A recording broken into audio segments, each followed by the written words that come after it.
A graça e a paz do nosso Senhor e Salvador Jesus Cristo seja com todos vocês. Nós estamos hoje no 7º toque da trombeta, ou na 7ª trombeta.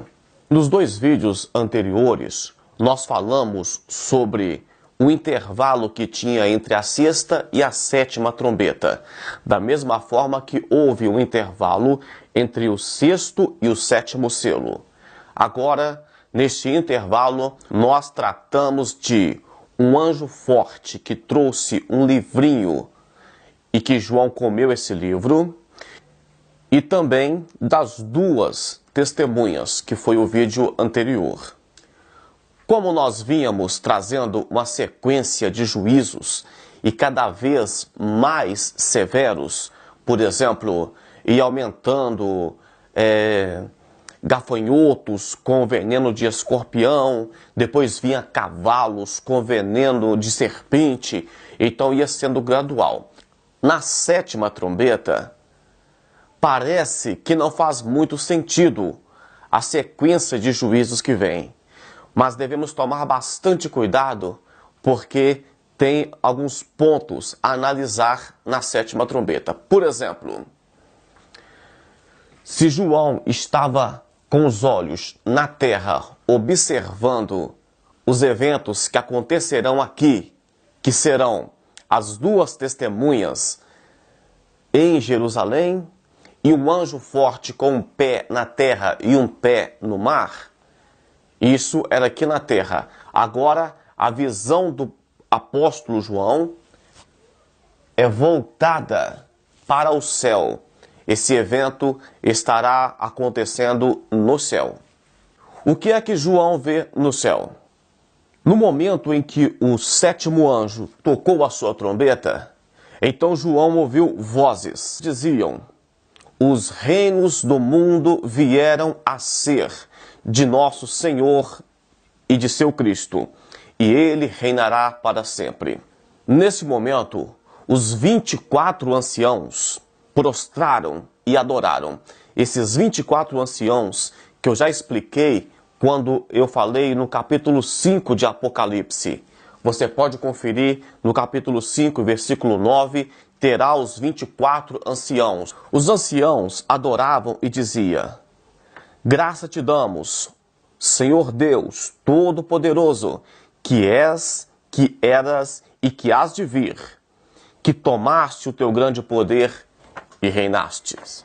Aqui nós vemos um brado de vitória, uma declaração de que o reino desse mundo pertence a Deus e não ao anticristo que estará tentando se passar por Deus nesse momento. Então fica assim, a trombeta é tocada, João ouve vozes e quando ele observa a cena, ele vê os 24 anciãos adorando ao Senhor, e na adoração eles falam que era, que é e que há de vir.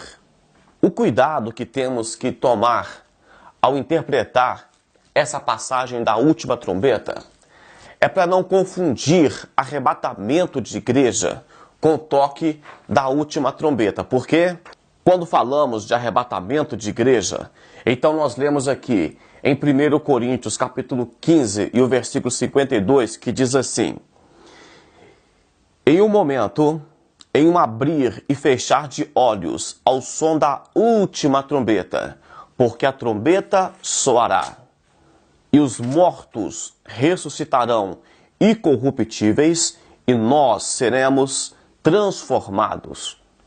1 Tessalonicenses capítulo 4, versículo 16, diz assim: porque o mesmo Senhor descerá do céu, com alarido, e com voz de arcanjo, e com trombeta de Deus, e os que morreram em Cristo ressuscitarão primeiro. Então esses 2 versículos falam de arrebatamento. O problema é que o primeiro versículo que eu li, em 1 Coríntios capítulo 15, versículo 52, fala da última trombeta. Então alguns interpretam que a última trombeta, que nós estamos nela no capítulo 11 de Apocalipse, a partir do versículo 14, será o arrebatamento da igreja. Com respeito ao apóstolo Paulo ter dito em 1 Coríntios, capítulo 15 e 52, deixa eu ler o comentário para vocês aqui, esse comentário. O adjetivo última é melhor entendido como descrevendo o instante em que a trombeta soará, isso é, o fim, ao invés de ser o último de uma série de toques de trombetas. Então o comentarista está dizendo que esse última trombeta lá do arrebatamento, ele deve ser entendido o instante, o momento, e não a série de toques de trombetas. Tranquilo? Qual o objetivo desse toque de trombeta? Dois principais. Primeiro, galardoar os santos e segundo, vingar os mártires. O texto fala vingar os profetas. Isso pode ser conferido em 1 Pedro, capítulo 1, versículo 10 e 11. Os santos de todos os tempos. Isso pode ser conferido em Hebreus, capítulo 11, do versículo 39 ao 40. E os mártires, os que morreram por amor a Cristo, pode ser conferido no próprio livro de Apocalipse, capítulo 6, do versículo 9 ao 11. Quando você vê os mártires pedindo justiça, e Deus diz para eles esperar um pouquinho mais. Isaías 25, versículo 6, diz assim: E neste monte o Senhor Jeová dos exércitos dará a todos os povos uma festa, com finos manjares gordurosos, uma festa com vinhos filtrados, com coisas gordurosas e vinhos bem classificados. E ele aniquilará neste monte a cobertura estendida que cobre todos os povos, e o véu que está estendido sobre todas as nações. Aniquilará a morte para sempre, e o Senhor Jeová enxugará lágrimas de todos os rostos, e o opróbrio do seu povo ele tirará em toda a terra, porque o Senhor Jeová assim o disse. Essa passagem faz-nos lembrar das bodas do Cordeiro. O versículo diz aqui que o Senhor enxugará dos olhos todas as lágrimas.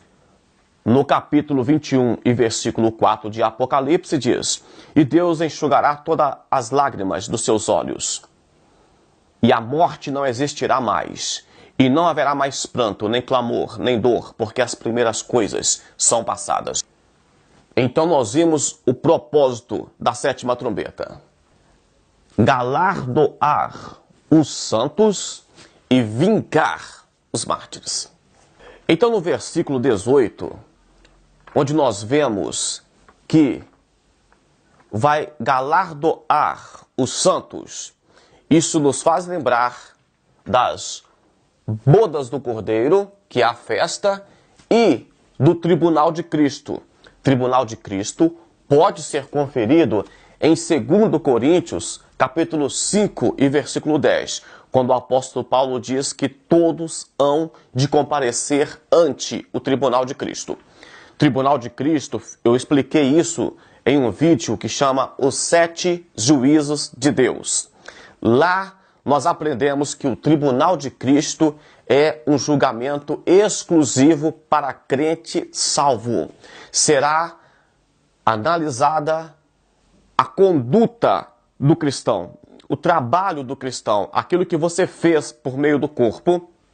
No tribunal de Cristo, os santos receberão uma recompensa.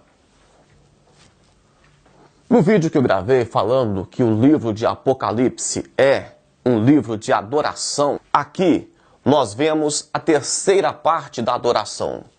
A primeira parte da adoração, eles estavam louvando o Criador, e o louvor era exatamente adorando o Criador. Está em Apocalipse capítulo 4, versículo do 10 ao 11, capítulo 5, do 8 ao 10, eles estão louvando ao Redentor. E hoje, na sétima trombeta, eles estão adorando ao rei. No capítulo 11, do versículo 16 e 17. Então, primeiro, adoram ao Criador. Depois, adora o Redentor. E por último, o rei. E no versículo 19, do capítulo 11 que nós estamos, diz assim: E abriu-se no céu o templo de Deus, e a arca da sua aliança foi vista. A arca da aliança é um cuidado que devemos tomar ao analisar essa passagem bíblica. No livro de Jeremias, capítulo 3 e versículo 16, diz assim: E acontecerá naqueles dias que quando vós multiplicares, frutificares na terra, diz o Senhor, não direis mais a arca da aliança do Senhor Jeová, nem a recordarão, nem a mencionarão, e nem ireis visitá-la, nem mais será estabelecida. E no livro de Isaías, no capítulo 65, versículo 17, o profeta messiânico diz assim: Porque eis que eu crio novos céus, nova terra. As coisas passadas já não serão lembradas, nem serão trazidas à memória. Não é mais para lembrar da arca, nem visitar a arca, nem trazer à memória as coisas passadas. Então, por que é que a arca aparece aqui no capítulo 11? Porque a arca é a arca da aliança. Talvez Deus esteja dizendo: eu tenho uma aliança com Israel. Eu tenho um propósito com Israel. Deus não rejeitou Israel. Israel é a menina dos olhos de Deus. A igreja está em um intervalo da última semana de Daniel, mas Israel continua sendo o relógio escatológico de Deus.